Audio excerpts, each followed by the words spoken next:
At this time, I'd like to call the June 21st, 2022 regular Committee of the Whole meeting to order. Madam Clerk, can you please call the roll? Trustee Brady. Here. Trustee Brennan. Present. Trustee Galante. Absence. Trustee Mahoney. Present. Trustee Mueller. Here. Trustee Sullivan. Here. President Klaus. All right, we have a quorum, so we'll get started. At this time, I'd ask for a motion to approve the minutes of the Committee of the Whole meeting held on June 7th, 2022. I'll make the motion. Thank you. I'll second. Thank you. Madam Clerk, can you call the roll on item number 3? Trustee Brady. Yes. Trustee Brennan. Yes. Trustee Mahoney. Yes. Trustee Mueller. Yes. Trustee Sullivan. Yes.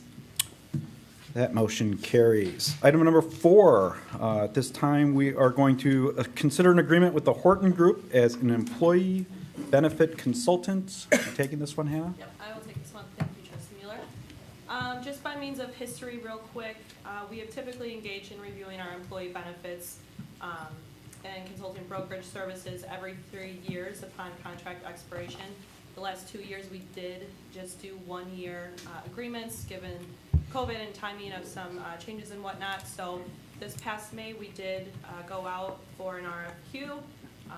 With that posting, we had 12 different vendors who downloaded the RFQ, and a total of 1 submission was received. So that 1 submission was from the Horton Group. And upon review of their proposal, we decided that they met the requirements, if not exceeded them, and brought them in for discussions. The Horton Group is a top 50 insurance broker in the U.S. They have an expert team with lengthy amount of experience. They offer everything from strategic planning, financial and benefit analytics, compliance support, administrative services, and other services that we feel will be overall beneficial to our staff here. So the submission includes medical, dental, vision, and life commission rates, which are below standard carrier commissions. We'd like to note that at this point in time, the current commission rates will be honored through the end of the current benefit period, which would be September 30th. But there will be an increase of about $48,000 for the period of October 1 through April 30th. We aren't too concerned with this. These funds are available within the current budget, and we wanted to emphasize that there may be an increase dollar-wise, but we really feel that the added value that Horton will bring to the table, that it'll really benefit all staff across the board. For example, one of the things they'll bring on are some means of technology, which will help processes on our end, and they'll really feel like an extension of our HR team. So we are recommending a 3-year contract with the Horton Group moving forward. And I'll just say that Mike Wojcik and Chris Wojcik are here as well if there's any questions. Awesome. Thank you guys for responding to the RFQ. Appreciate it. Questions from the rest of the board? Yeah, I have a quick question. So the way that Alliant has done this in the past is that we started off with them in 2017. They did a brokerage fee, essentially, where they cut their commission rate and reduced our premiums from 2017 to 2020. They flipped that in 2021 to where they took a 1% standard commission. My only concern would be on our premiums and what your guys' plan was to help us out with that. Yeah, great question, thank you. And I guess I have either visual difficulty or audio visual. Thank you, Mayor and the board, for allowing us to be here tonight and be of consideration. I'll say exactly what Hannah said. She presented quite well. What Horton is about and what we hope to bring to the table, and we do with all of our accounts, we represent 24 other municipalities in the immediate area, Chicagoland area, and throughout our footprint, about 400 different municipalities in other states. So we have a lot of expertise in your area to bring the extra value, which we understood through the RFQ was very important, that your employees understand the value of the benefits and that they use them properly. And So what we do, we don't take pricing for granted, though. We do a lot, as was alluded to, with the communications. So we have a communication team that would be very much engaged in strategic looking at your generations that you employ and who you're going to employ in the future and what benefits are right for them. We realize the importance of collective bargaining agreements, and we certainly look to adhere to those.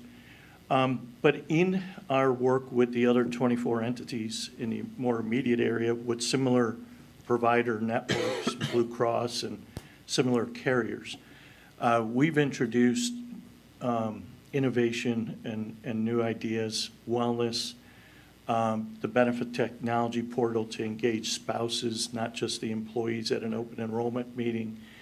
And we're also heavy on analytics. We have a deep bench that Chris and I represent and manage, and it's about letting you know how your plan's running, what we could do to improve it without sacrificing benefits, and that's a key role for us. And many of clients, when we take them over, haven't received information that deep, and we certainly plan a deep discovery time with you to understand where you've been, what's important, and then what, have you thought of this, have you tried that? So a lot of that, I mentioned wellness, analytics, the communications. What has really kind of driven a lot of pricing today as well is the compliance requirements of the law. This has expanded tremendously over the past several years. Going back to the beginning of the Affordable Care Act, started then, a role of a broker has changed so much in that time period. That's another arm that we will bring to you to make sure that things are compliant, that your employees understand that. And also, again, we go deep in it. So you asked a question, so I'm sorry I'm going to go into it. We go deep into understanding healthcare. I sit on one of the advocate hospital boards for 15 years. I now chair it. I want to see where my clients' dollars are going and how they could be spent more efficiently. It's a tall task, but it's had its purpose. We're involved in Washington, D.C. and in Springfield, understanding the legislation that's going on there and bringing that news to you of this is around the corner. We have to prepare for this. So we're about innovation in that category and knowledge of what's going on in healthcare. And there's been a lot of headwinds, no doubt about it. But yeah, we have a phase 1 and a phase 2 in the scope of services. Scope of services remains the same starting tomorrow. But it's just whatever, whenever your contract is up, that's when we would start. But we would hit the ground running so we could introduce a lot of this for your open enrollments. I think there's also a request to go to a 15-month rate guarantee for this first year to bring it to a January 1st. We certainly are capable of negotiating that with Blue Cross. We sit on their advisory council as well, and could represent you pretty deep. Very good. Well, I think I think the efficiencies in the technology department, along with your guys' hands-on help, I think is going to be, really, beneficial to us here in Tinley. We do have a big group, but I think, having you guys local, here and getting your hands dirty, I think would be, really helpful to us. So. Yeah, we'd certainly be accessible to you any kind of frequency you want. We do have planned times that we make sure we totally hit because they're important that you hear those. But if you wanted to, whatever you wanted to add on, that's our agreement. So we are local. I go back to 1978 in Tinley Park. Sorry to show my age. And Chris was born here, obviously. And Andrew, class 2004. All right, there we go. So, yeah. So we would certainly appreciate the opportunity and thank you for considering us. Very good. Thank you. Yeah, and I'll just say if we were going to get one RFQ back, I was happy with this one. I love all the data analytics, the technology upgrade. I think it's going to be very, very helpful. And then it's important to just understand that it's not just our current employees, it's our retired employees as well that'll be helped out by this process. And anything we could do, that, it's a big pool of people, and so anything we could do on the process side is really going to save us a lot of time. So I'm looking forward to that portion, so. Any other questions from the rest of the board? I think you covered it fine. Awesome. So at this time, I'll look for a motion to move item number 4 to the village board meeting later on tonight. I'll make that motion. I'll second.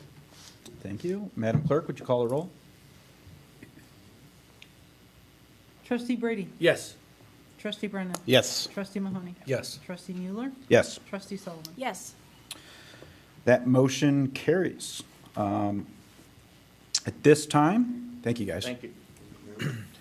At this time, we have item number 5. We will hear from Dada and Point B on the media campaign. Absolutely. Thank you, Trustee Mueller. As you know, we've been making progress with our tourism infrastructure, and building that out, working on the website, working on the creative. We now have a media plan that we'd like to bring in front of you, and Hamish McDonald from Point B is here to do a brief presentation for you. Hi, everyone. Hello. How you doing? My name's Hamish. I'm from Point B Communications. I'm VP of Client Service, which makes me the head account nerd. We've been working with Donna and the team coming up with a new campaign in order to raise awareness of Tinley Park and everything Tinley Park has to offer, both to the leisure, on the leisure side of things, and on the meetings and events side of things, really looking to get heads in beds. The campaign has been developed. We know what the campaign is. We know who we want to be talking to. So the next step here is to come up with a plan of how are we going to talk to them, and that's what you'll be seeing today. So in discussions with the team, we did come up with a weighting for our communication outreach. We are focusing predominantly on meetings and events, trying to get convention business and subsequent hotel stays for those meetings and event business to Tinley Park. You guys have so much to offer with regards to a convention or a meeting or an event. Obviously with the convention centre, the hotels, the amphitheatre, and all of the variety of shops, restaurants, etc. So much to offer. We need to be communicating that to meeting and event planners, and you'll see how we recommend hitting them coming up here shortly.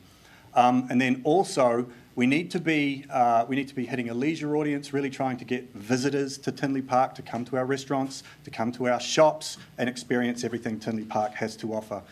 You guys did such a great job developing the Life Amplified Tinley Park brand, right? If you recall that from a few years ago, I see the beautiful trucks and stuff out there that are all branded. They look exceptional. We need to bring that to life. We need to shout that from the rooftops and get the surrounding community to come here. So really trying to bring Life Amplified to life. So I want you to consider this plan as a bit of a launch plan. So slightly different tactics from what an ongoing plan might look like. This is a 3-month plan to launch this new Life Amplified campaign. So some general thoughts. Mediums recommended are based on a variety of factors. So the objectives that were determined with Donna and the team. The budget, we've got $75,000 that was communicated to us through 2022. And then the timing, obviously hitting now in the summer months when people are looking to do stuff, and then tapering off into the winter when it's a little quieter. All of our recommendations are digital. There is one broad awareness play which you'll see coming up here as well, but we do predominantly digital tactics for budgetary purposes and targeting purposes. So you'll see a lot of digital tactics called out here as well.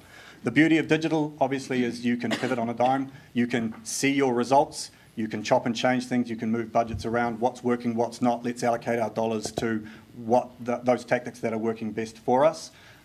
We have a digital dashboard that we're going to be sharing with Donna and the team that allows you to see results in real time, so you know exactly how your campaigns are performing. If you can't sleep on a Monday night and you're wondering, how's our campaign performing? You can log into this dashboard, have a look at the numbers, the same numbers that we see, so there's no hiding, all the results there in real time. Results are measured on a daily basis. We do reports monthly, so yes, you have access to a digital dashboard. You can check them out daily on your own. However, we do monthly executive summaries as well. We will be reporting on the efficacy of this plan to the team once a month. We are in the throes of making some lovely new video assets for you as well. I'm going to talk to you about how those video assets are going to be used, both from a digital perspective and a broad awareness perspective coming up here in a minute. So firstly, meetings and events. Again, this is the primary target for the things that we are recommending we do. So this is corporate and association meeting planners, including business associations and Smurf groups attending events ranging in size from 200 to 2,000. So we're targeting meeting planners in the Midwest that may be considering anywhere around Chicago for one of their meetings or events. Again, it can be business oriented, it can be association oriented, it could be like a family reunion or something like that. Anybody that's going to be using any sort of meeting planning activity, we want to make sure that these meeting planners know who we are, know what we're about, and understand what we can offer. Our segmentation strategy, we want to ensure a presence in vehicles utilised by these meetings and association planners when they're considering Midwest destinations. So you're going to see a few very meeting-specific things in here. There are only a few vehicles that actually hit meeting planners specifically. We're going to use all of them. There will be some crossover. However, there are some unique to each tactic. So you'll see a few, but it's very strategic in its outreach. So there's some crossover, but there's some unique stuff in there as well. Most of these opportunities, as I alluded to, are digital. There are lots of dedicated e-blasts that go out to these meeting planners, and then there are lots of programmatic digital options where our advertising is going to be served to these meeting planners. No matter where they are on the internet, they're going to see our stuff. Which brings me to this next point. I won't 101ify this too much. One of the things that we're recommending strongly is programmatic digital.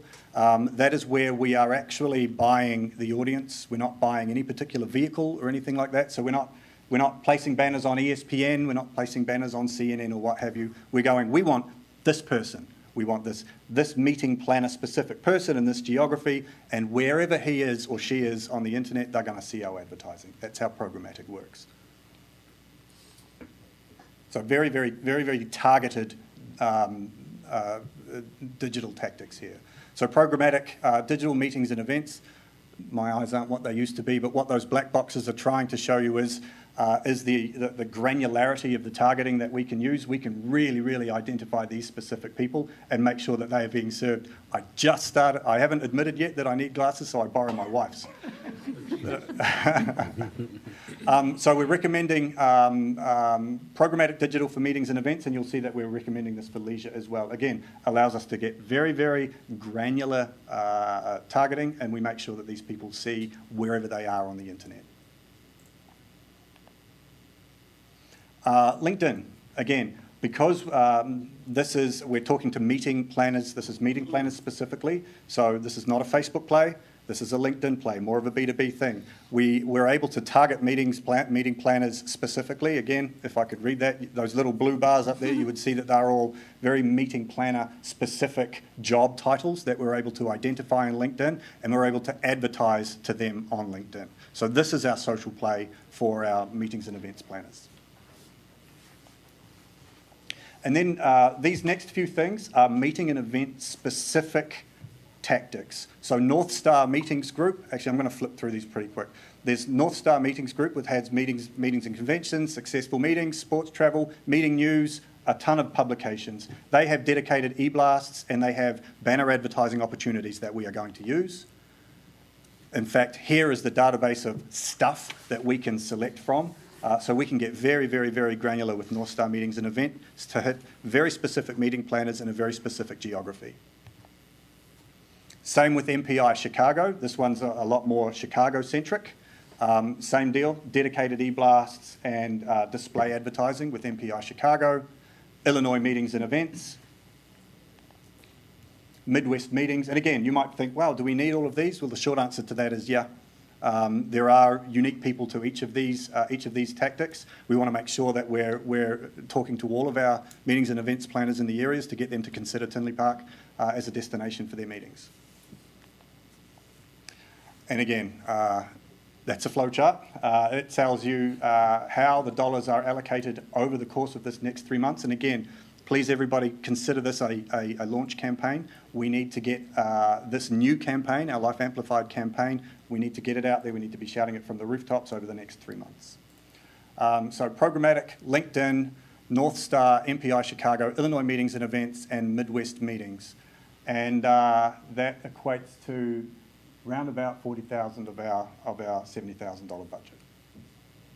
I'll pause there for a second and see if there are any questions about meetings and event specific tactics before I jump into leisure transient.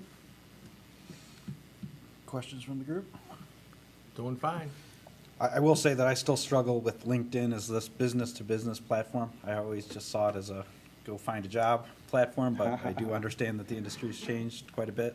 You know, the great thing about LinkedIn, you can get very, very targeted with LinkedIn now using specific job titles, specific geographies. There are so many layers you can put onto your targeting parameters. So you can be talking to some very, very, very specific people. Right. And there are good advertising opportunities on LinkedIn as well. So from a B2B perspective, we've had some good success with it. Again, you might go, where's the Facebook? Well, we're not recommending Facebook for the meetings and events piece. Yep. We're more recommending the LinkedIn. But it works in a very similar, very similar type of way. We like it because of its targeting granularity.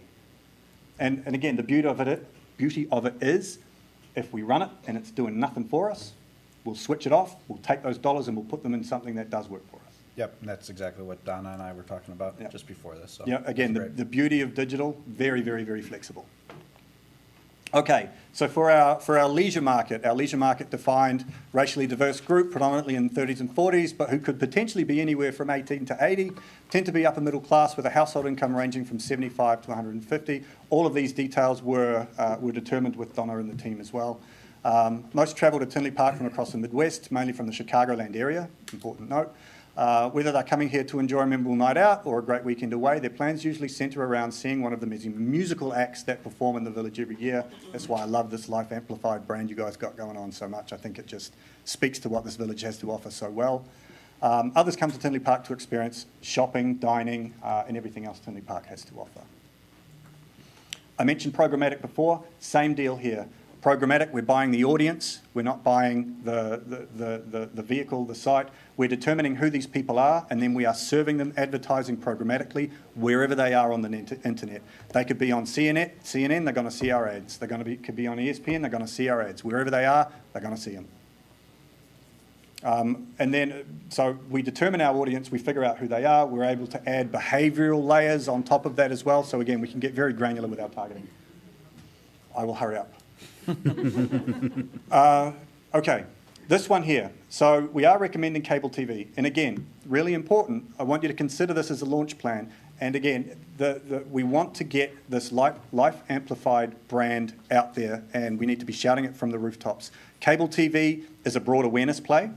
However, it does allow us to be a wee bit targeted, perhaps a little more so than some of the other broad awareness vehicles that we were considering, such as out-of-home, billboards, radio, things like that.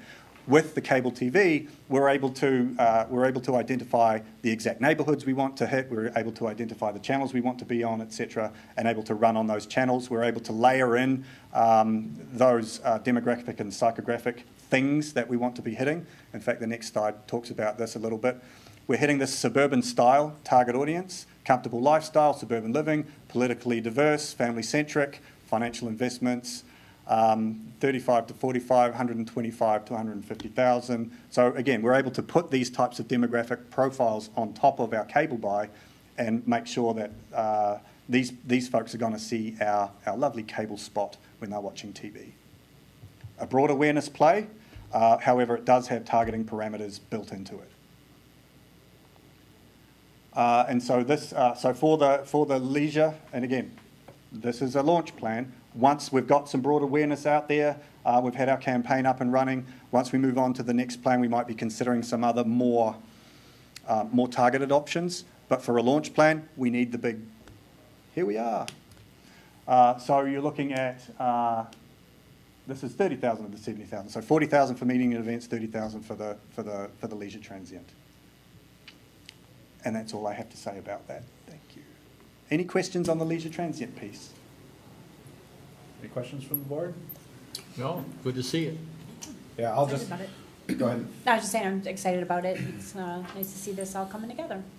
Awesome. Thank Donna. We're excited Great too. presentation. You could probably read me the phone book and I would. Great You accent. get, I you get love sick it. of the accent after a while. No, just keep talking. Go ahead. Michael, you had a question? Yeah, I did. I still, the TV is just kind of, I don't know. I think it's a Hey, about medium it, that's yeah. kind of going away, and I'm concerned about it, but I think for the launch and for the targeted time frame that we're trying, I think we should try to find a way to measure that one very well, because I do think that there may be some better spends for it, but for an initial launch and to give it a try, I think it's a good start. Hear you loud and clear, and well said. Look, there is a school of thought out there that these mass media vehicles are dying. You know, no more. Who does billboards anymore? Who does direct mail anymore? Who does TV anymore? And you'd be surprised what fades out and then comes back. Direct mail. I don't know if you guys get a piece of mail in the mailbox now and you're like, this is great. Look, really cool. And you get your emails now and you're like, eh. You know, direct mail made a huge comeback. Cable TV, again, for a launch plan, and this being, we need to be shouting from the rooftops first and foremost. I do think that, an ongoing supporting plan, TV might go away and we replace it with programmatic television, which wouldn't fit into your budget right now, but moving forward, it allows you to get even more granular with those people, and you're serving ads on your Who's and Netflixes and what have you through programmatic means. So hear you loud and clear, and yes, there is movement towards programmatic TV, but because this is a launch and we need to get the word out there to a broad audience, we're recommending it for now. Sounds good. I would sort of agree with Trustee Mueller, but I think, as long as we have, these targeted measures, these, I'd say 3 to 5 different avenues that we're going down, and we can really target and track it and, see if we got that ROI. I think that's the biggest thing, as long as we step off and, make sure that we're really looking at what's bringing us, the biggest bang for our buck. So I think when you're hitting certain demographics, each one of them is going to be different. So I think we're going to have some winners and losers. Absolutely. That we'll be able to track and kind of narrow it down going forward. So you're exactly right. It's all about testing what works and what doesn't. The things that don't work, we shift dollars away from. The things that are working, we shift dollars towards. Right. And look, I can't hide. You guys are going to have access to all the data that I have. So Right. if something that's not working, you're going to know about Yeah. it. No, I'm Same excited time to as see I it. am. I'm really excited about your tracking program. So. I would just add to that, I don't think it really matters what we think will work or won't work, because you can track it and you can immediately change. Everything's got to be trial and error. You have to start somewhere. And once you have that starting point, kind of like what Bill was saying, you'll be able to pivot. There may be many things that you guys were all hot and heavy on and you thought we're just going to be killing it, and it went totally the opposite way. Everything goes in cycles. There's no Exactly. guarantee. What worked yesterday doesn't necessarily mean it'll work today. And so, like, Exactly. And you got to be learning, right? yeah, so as long as like you can track all the impressions and everything, Absolutely. I don't think it really matters, because you can pivot even way. And one thing that's not working this week may kill it next week. So Exactly. you really don't know. Exactly. So, but I love it, and thanks for all the work on it. And Donna, thank you for bringing this initiative to the village with yourself and the marketing department to go this avenue. I think it is going to pay dividends for us this year and years to come, so thanks. All right. Thank you, everybody. Thank you. Thank you. Thank you. And then one last thing, I did speak with Donna before, and just keep in mind, everyone, that this is just one aspect. This is what we're getting from the hotel motel tax and how we're spending those dollars. There still will be our marketing, so we'll still be doing restaurant flyers and getting the word out in our other channels as well. So this is just the hotel motel portion of it. Awesome, so nothing to do for this one. It's already a budgeted item, so thank you for your help. And we'll move on to item number 6. Consider a redevelopment grant for the Whistle Bar and Grill at 7537 159th Street. Kimberly, do you want to kick this one off? Yes, thank you. This is a first for the village since we initiated this grant. And so there was some, kind of figuring some things out as we put this grant in place kind of right when COVID happened. But essentially, the intent of the grant was a means to identify properties in our community that aren't eligible for other economic incentives, such as those properties that fall within TIFs. We have a tool there to help encourage redevelopment and/or specifically the Oak Park Avenue grants. We were looking to expand this out. We have several properties in our community that we all probably are aware of that we just wanted to kind of encourage some investment. So that's how the grant kind of came about.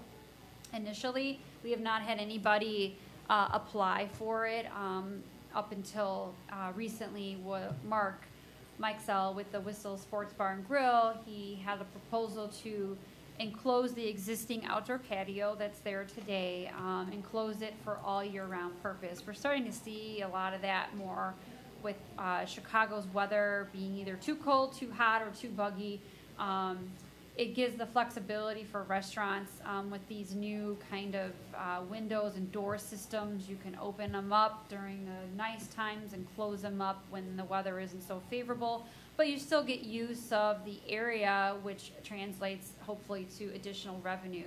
So as I mentioned, in 2020 is when the village adopted this initial resolution for this grant to support properties that, you know, the cost may have been more difficult for the project to happen, but for some assistance. And again, to incentivize property owners to make those investments. So the applicant has worked with the building department. The plans that he's gotten proposals on will comply with the building code as well as the other requirements, such as the zoning code requires it to be masonry because of it being a masonry building that is there today, which also drove the cost up initially. The owner wasn't anticipating using brick, but is now since complying with that. The grant does look for 2 proposals. We were given 2, one by the General Building Supply of $122,000, another by Creation Carpentry, which initially only came in at $113,000, but over time, and we all know what's going on in the construction world and in general with costs, that went up another $30,000, which we got a more up-to-date proposal in your packet, which outlines all the costs. We weren't able to get an updated proposal from General Build and Supply. So Creation Carpentry is the preferred contractor. We went through the intent of the program as it relates to what would be eligible. The grant would be funding basically facade improvements.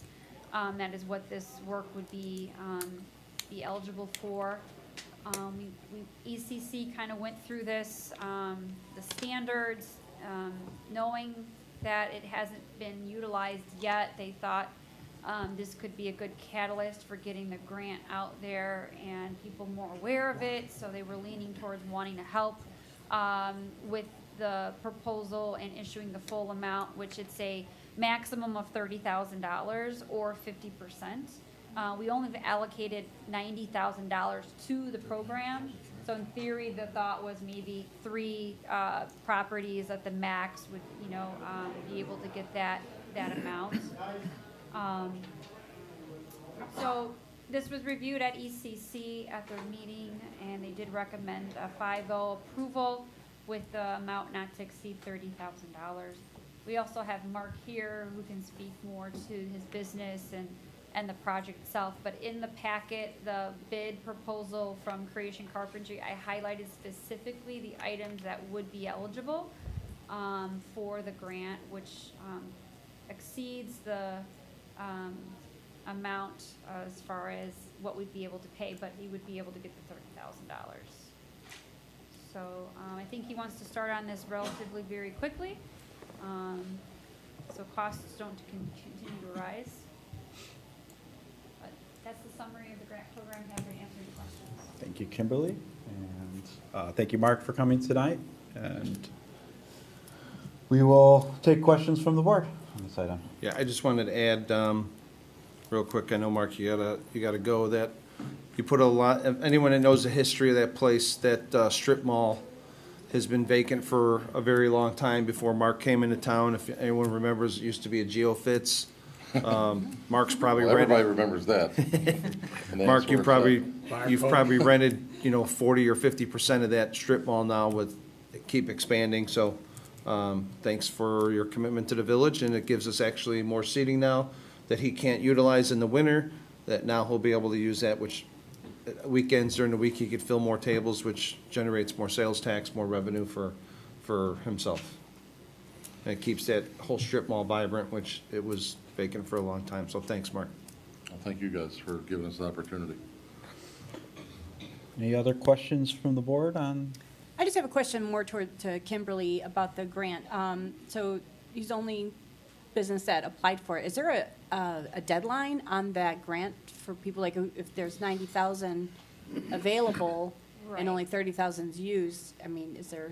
Correct. The resolution, the ordinance did have a window for the application for that time frame, expecting it to be competitive, but he's got it in the window for getting the grant I in. mean, the project's 160 if you want to give more. I'm just curious, like, if there's just, if he's the only one that, if it's already, if no one else is using it Yeah. and no one's applying, like, if it's gonna be expired in a month or something, where's that? I mean, the funds are there. Mhm. It's up to the board, if another project comes around. And there is, the ability to give more if the project kind of really meets all the criteria and stuff. So, but, it's a grant program that we did a budget for, but we know things are getting challenging with the budget. It might be something we have to rethink about, but I don't know if I answered your question. Yeah, you did. Thank you. I mean, the properties we're trying to target to utilize this, we've not gotten any movement. One of them is in court, so, yeah. No, I think it's great to offer that to businesses, so. Bill, anything from you? Which one are you talking to? Just this bill? No, I think it looks great. I think this is, appreciate all you've done. I think this is a great improvement. A lot of people, very positive about what you've done over there. So I think this is a good use of funds, and looking forward to the expansion. Well, thank you. It's supposed to, the goal is to have it open before the Bears, kickoff, so.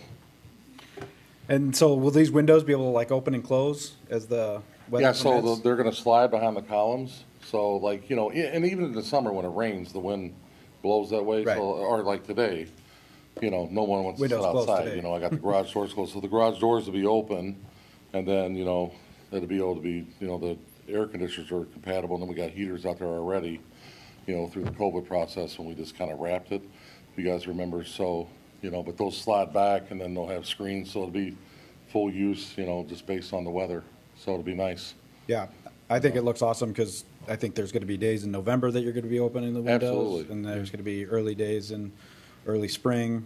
The summer, you might close them. Winter, you might close them, but I think it gives you plenty of options, so. And it, like I said, it allows us to, we're big give back to the community, but, the amount of activity with, it's picked back up with the softballs, there's a lot of sponsorship requests all the time, so, and everything continues to go up, so we're just trying to generate more revenue, make the building look better, more curb appeal, and, kind of go from there to be able to give back, because, food costs are astronomical right now, as everyone knows, whether it's a grocery store or a restaurant, I give you a little history. Chicken used to be 89 cents a pound, it's $4.10 now, just, for us to buy, so it's tough. Mark, are your garage doors, are those being taken out with this No, renovation? they'll still be there. Okay. So we'll be able to open them or shut them. I mean, Okay. if it's brutally cold and nobody's out there, we'll just shut the garage doors. But we want to, we got the heaters, so the garage doors will still be there. We're not taking those out. Okay. Because on a nice, fall, 75-degree day, we'll open up all the windows. It'll be the same look as it is now, just brick instead of the blue. Yeah, instead And of the railings. Instead of the black railings, you'll have Yeah, yes, sir. the bricks. Yep. Correct. Cool. If there's no more questions from the board, and you guys are happy with the ECC recommendation of 30,000, I will make a motion to move item number 6 to the village board meeting later on this evening. I'll second it. Thank you, Bill. Madam Clerk, can you call the roll? Trustee Brady? Yes. Trustee Brennan? Yes. Trustee Mahoney? Yes. Trustee Mueller? Yes. Trustee Sullivan? Yes. That motion carries, and thank you for coming and Thank you, answering our guys. questions. Appreciate it. Congratulations, Mark. Item number 7, consider 2022 pavement marketing program. Sorry, I got marketing on my mind tonight, John. All right, thank you, sir. This is for our annual contract for pavement marking program. One adjustment to the scope this year is that we're looking at a new method to grind and fill with a modified urethane pavement in some of the areas that will extend the life of the paint, along with some of the other areas that are just going to be the standard applied paint. Our estimate was at $216,857, and we had our low bidder of Traffic Control Company out of South Holland for $182,544. We are looking to utilize the extent of our budget available at $250,000 to add to the original scope. So looking for committee approval and forward to the board for the available budget of $250,000, not to exceed. Thank you, John. Looks good to me. Questions from the board? No, looks great to me. I think under budget's always good. Looking, I don't know, but is this the contingency just going to be set aside just in case things come up, or is it? Are you going to go after more right away? More scope. Okay. Very good. All right, I will look at this time for a motion to move item number 7 to the village board meeting later on this evening. I'll make the motion. I'll second. Thank you, Dennis. Thank you, Bill. Madam Clerk, would you call the roll? Trustee Brady? Yes. Trustee Brennan? Yes. Trustee Mahoney? Yes. Trustee Mueller? Yes, Trustee Sullivan? Yes. that motion carries. Item number 8, back to you, John, for considering an emergency contract with Area Incorporated for repair of 24-inch water main. Thank you. During our annual leak survey and some reviews of our inflow and outflow of our water, we found that there was a water loss. Ended up finding that it was within the 24-inch water main that runs parallel to 183rd Street, just north in the wetlands area that's along ComEd right-of-way. Due to the pipe size, the location, we contacted Aries for an emergency basis for the repair of the line. Came to find out that the extent of the damage and the water main required us to shut down the line for the time being because we're concerned about other catastrophic failures. We brought our engineering team out there to look at other options for replacement of this, and it came to find out that it was probably easiest to install a internal HDPE, almost like a liner within the existing pipe. We reached out to a few companies to look at putting this line in for us. It is essentially an emergency basis because right now we have this stretch of line shut off, causing us some stress on the surrounding water main feeding the west end of town there. The other 3 contractors that gave us quotes on this were Aries, Austin Tyler, and Benchmark.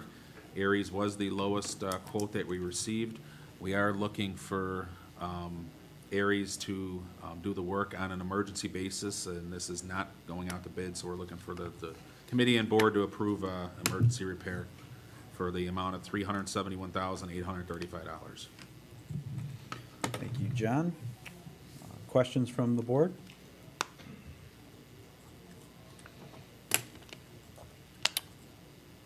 All right, I'll look for a motion to move item number 8 to the village board meeting later on this evening. I'll make the motion. I'll second it. Thank you, Dennis, thank you, Bill. Madam Clerk, would you call the roll? Trustee Brady? Yes. Trustee Brennan? Yes. Trustee Mahoney? Yes. Trustee Mueller? Yes, Trustee Sullivan? Yes. that motion carries. Move on to item number 9, consider professional service agreement with Christopher Burke Engineering and Robinson Engineering. Taking this one again? Yep. This is an annual renewal for services rendered by our 2 main engineering firms, Robinson and Christopher Burke. Christopher Burke was willing to afford us pricing for up to 2025. Robinson gave us upcoming calendar year for 2022. Just looking to renew the contract with them for any services as requested. And you've been happy with both engineering firms? Very. Any other questions from the rest of the board? Thank you, John. I'll look for a motion to move item number 9 to the village board meeting later on this evening. I'll make the motion. I'll second that. Thank you, Dennis. Thank you, Bill. Madam Clerk, would you call the roll? Trustee Brady? Yes. Trustee Brennan? Yes. Trustee Mahoney? Yes. Trustee Mueller? Yes. Trustee Sullivan? Yes. Awesome, that motion carries. Item number 10, we're going to reduce a Class P liquor license at Selena's, the former Selena's Pizza. So Hannah? Yep, just administrative cleanup with the closure of Selena's. We were just reducing the license cap to keep our caps clean. So just, again, administrative cleanup. Thank you, Hannah. Questions from the board? I will make a motion to move item number 10 to the village board meeting later this evening. I'll make that motion. Second. Okay, we'll take those two. I got it. She's the second. Madam Clerk, would you call the roll? Nope, you did it right. Trustee Brady? Yes. Trustee Brennan? Yes. Trustee Mahoney? Yes. Trustee Mueller? Yes. Trustee Sullivan? Yes. That motion carries. And item number 11, consider appointment of Klein, Thorpe, and Jenkins as administrative hearing officer for the village of Tinley Park. Is this one you as well? I got it. It's just to renew the contract with our administrative hearing officer that we presently have. Sounds very good. Any questions from the board? I'll look for a motion to move item number 11 to the village board meeting later on this evening. I'll make that motion. Thank you, Bill. I'll second. Thank you, Dennis. Madam Clerk, would you call the roll? Trustee Brady? Yes. Trustee Brennan? Yes. Trustee Mahoney? Yes. Trustee Mueller? Yes. Trustee Sullivan? Yes. That motion carries. Item number 12, we will now take comments from the public for the committee of the whole. Just keep in mind, the village board meeting will follow this meeting. Any comments for the committee of the whole? Let the record reflect there is none. So at this time,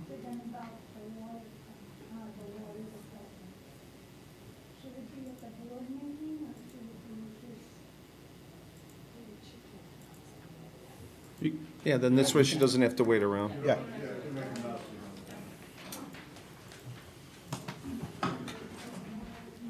So strike that, no comments. Nancy?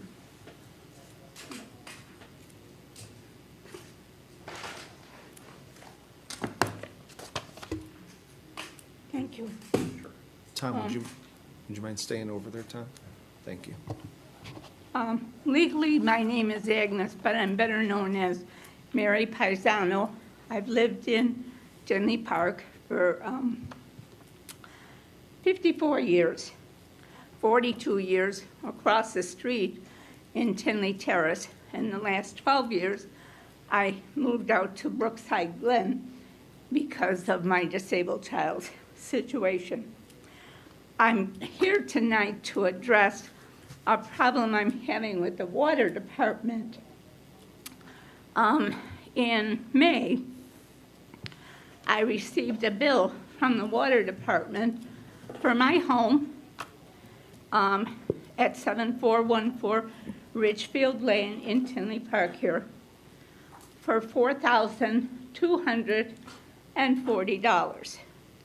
I have 2 water meters at this home, one that provides, I guess, water for the in-the-ground sprinkling system that was put in this home before I bought it.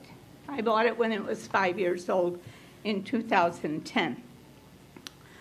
The bill for the meter that has been disconnected for the last 11 years stated that I used 92,000 gallons of water for the period from February through April. The water meter for the home itself for that same period has stated that I used 169,000 gallons of water. When I got this, I immediately called the water department and told them there had to be an error. Please come back and read my meters, you know. I have 2 people living in the house. My son lives with me. My daughter passed away 2 years ago, and she, prior to her passing, lived in the house as well. But I have called the water department numerous times. I have printed out the daily usage for each of those meters, and it shows a normal usage, and then there's a 3-week period in the month of February where it has like a maximum usage of water. And then after that 3-week period, it goes back down to a normal reading. Now, I have asked the water department, and they said, well, you have leaks somewhere. And I'm like, no, I don't. I mean, and last week I talked to a man named Bill, because I keep asking, well, every time I call, I talk to, I guess I would call her a clerk, which some of them are nice and some are not. But I said I'd like to talk to a manager or a supervisor. And this man, Bill, came on, and I explained the whole thing again to him. And then I said, because he said, no, you're liable for it. Well, 2 weeks ago, I sent my son in with a check for $700 because in the past, my normal water bill for any 3-month period was between $600 and $700. And I felt like I was paying the village what I felt was my responsibility for the water I used. And Bill said, well, that's nice, you paid that much, but you still have to pay the rest. And I said, you know, I'm a senior citizen. I'm on a limited income. And he said, well, you know, you can go to CETA, you can go to Together We Cope, they can help you pay your bill. And I'm like, but I don't feel I should pay a bill for water that I didn't use. If I used it, I'd pay it. But, so I then said to him, well, I would like to request the form needed to request for the village to change my water meter. He said, oh, we don't do that. I said, what do you mean you don't do that? He said, just because you got a large bill doesn't mean we're going to change your meter. And so I was like, I don't know where to go with this. I've contacted Channel 7, I've contacted my lawyer, and I feel like I've contacted so many people at the board that I don't know what to do. But I cannot afford the difference between $4,200 and the $700 I paid. That's $3,500. And then the village sent me a bill saying you paid late. So here's a $250 fine. So I'm asking the board, you know, where do I go? What other recourse do I have that I can get this resolved? Because the village, every person I talk to in the village say that if I don't pay this bill, they're going to shut my water off. And I don't feel that's right. So that's where I'm at, and that's my question. If you could, ma'am, I never received an email from you, so I'm not sure who you sent the No, I email to over the haven't. board. If you could leave your number with John Urbanski, who's our Public Works Director, he will look into it and he will get back to you first thing tomorrow morning. Thank you. Thank you. Sorry about that.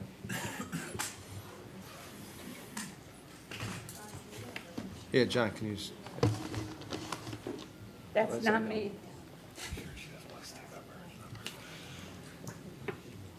I'm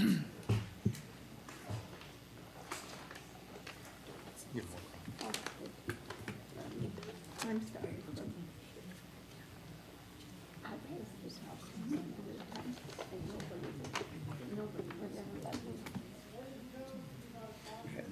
Any other comments for the committee of the whole?